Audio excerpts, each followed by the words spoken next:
Well, a whole lot has been happening in the polity. We started off looking at this yesterday, but quite unfortunately, PDP couldn't get it to the studios, and well, we're trying to look at the issues raised yesterday.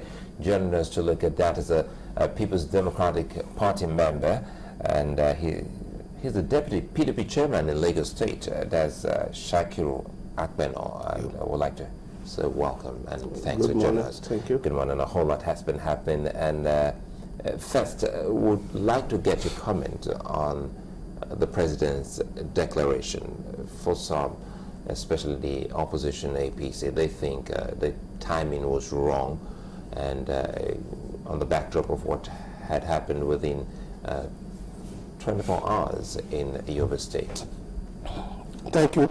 Well, as for the APC comment, that is expected of them, you know, because their greatest wish will have been for a PDP without a presidential candidate, which will give them an easy run to the villa.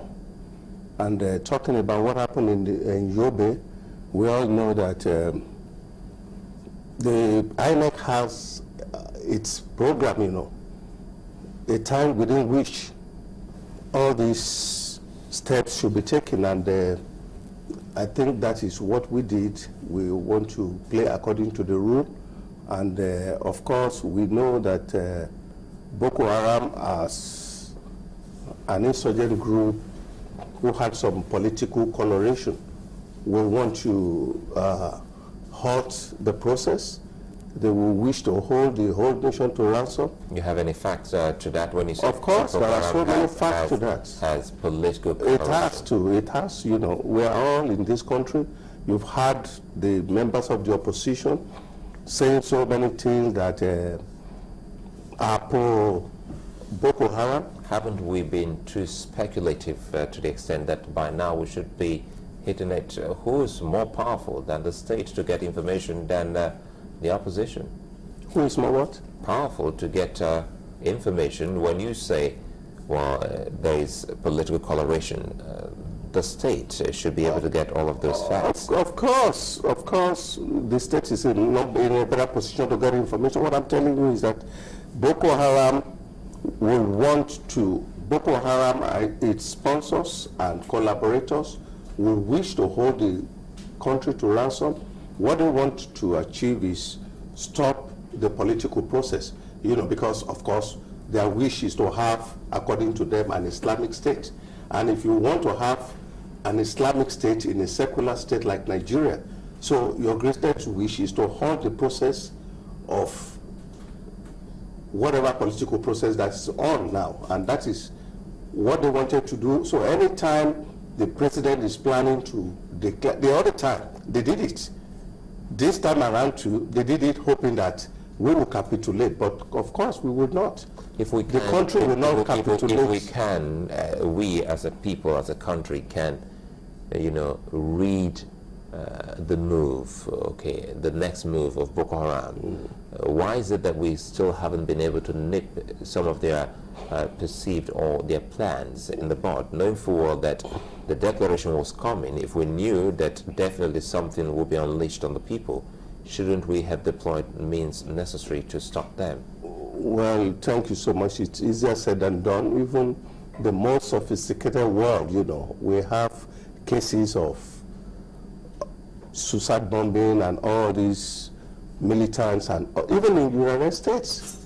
If all the intelligence network in the United States, they couldn't even detect or even envisage some of this attack, you know. So it happens everywhere. That's not entirely true, because if we go that route, we'll be talking about the Boston Marathon bombers, and we'll see how they were able to close down a city to get those who perpetrated that heinous act.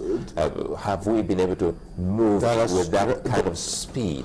There are so many situations that are not even reported where effort by Boko Haram to strike were thwarted by our security agents. So in one or two cases where they were not able, we should not blow it out of proportion. So the issue of a suicide bomber is somebody who had made up his mind to die for a cause he or she believes, or he has been brainwashed to believe it. So it might be pretty difficult in all cases, but in some cases you might detect, but it might be pretty difficult to detect such situation. And we're not fighting a conventional war. It's not a conventional war. If it's a conventional war, it's even more, I mean, it's much easier for you to project and get the next move. Well, you have a point there, but for Ismail Ahmed, the member of the APC who was here in the studios, he said, because we asked him what they would have loved to do differently, and he said they would have loved to see the president, if they were in charge, they would have visited some of these places, for instance, Chibok, and he wasn't particularly comfortable that it took, according to him, Malala to visit the president before Mr. President summoned some of these parents to the villa. So he thought that we should be more proactive and, well, getting close to the people instead of, some kind of detachment. That's how he sees it. Do you think his assessment of that particular situation is valid? It's correct. Well, I think his assessment is not correct, because like you said, Mr. President has a very rare privilege of having intelligence information about situation in every part of the country. And Mr. President doesn't just move like that, because, he represents the sovereignty of this country. And it is the duty of the security and intelligence community to protect and guide that office, not necessarily the person of Goodluck Jonathan. It is about the country, and he moves on the advice of the security agency. So it might be easier for somebody who is not in power. I would have loved them to have gone to Chibok, too. It is easier said than done. They could have done that. The other time they went to Borno, because they have a governor there and they were walking on the street, they can as well do that. But Mr. President will not buckle to blackmail and pressure from an opposition that is desperate to get into power and wants to use a national calamity to blackmail the president, because the issue of Boko Haram is a national tragedy, It doesn't start from this administration. It started way back with Maitaseni in the 80s, when Maitaseni said... Mr. Apena, if I may come in here. Excuse me? If I may come in here, you sound very certain about this sponsors of Boko Haram, as you say. Yes, of course. So I sound concerned about the sponsor, because when you look at those who perpetrate this crime, you look at them, they are ordinary people. They couldn't have worked to earn the income to buy all the sophisticated weapons they're using in this insurgency. Of course, somebody is behind them. And it is not ordinary people like you and you that are behind them. You have an idea who they are? Well, you have an idea too. So your guess is as good as mine. That's an interesting twist to that question. It is really interesting, because you were very certain about them being sponsored. And you said that you're certain. If you're so certain, how come these people have not been arrested and prosecuted? Oh, well, like I said, the issue of insurgency does not start yesterday in Nigeria.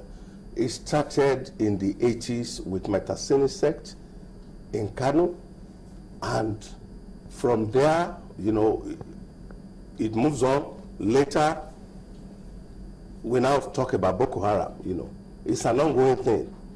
It's an ongoing thing, and at a point, I'm sure some political interests hijacked those Islamic sects movement. They're not using it for political reason. And in the recent time, what is so evident is that to every reasonable Nigerian is that the opposition party would have loved a situation where the Boko Haram had an upper hand above the whole country. So whatever Boko Haram does, it gladdens the heart of. And they expect Mr. President to move into... Mr. Apena, just a moment. I don't think that that's a fair comment. Yeah. And I think that, we should be careful what it is that we say. Even though, yes, we're playing politics. They have several times condemned the activities of Boko Haram. But they say that they're asking that, you know, leadership be shown in certain circumstances. Let's change the topic now to something else. Let's ask, because I do know that the Lagos State PDP has also released a comment in terms of what has happened with the PVC distribution in recent times. The APC had alleged that INEC had a grand plan. In fact, they had colluded with the PDP, and of course the PDP wasn't taking that line low. What is your own thinking, or the thinking of a party, if you may, on what had happened or transpired with the distribution of the permanent voters' cards? Well, the commissioner just left the studio, and I want to align with him that they are doing their best, you know, and most often it is we politicians that usually want to frustrate some of the effort of this agency. We want to take advantage. We want them to do our biddings, and when they are not doing your biddings, you rush to the press. We do not have that kind of money, PDP Lagos State, to compromise anybody. In fact, we do not have it. And when Bola Tinubu or APC cheating comes out and said APC wants to, the INEC is colluding with PDP, you must wash your back, you know, because that might be exactly what he's doing. You know, they are propagandists. They are very good at propaganda, you know.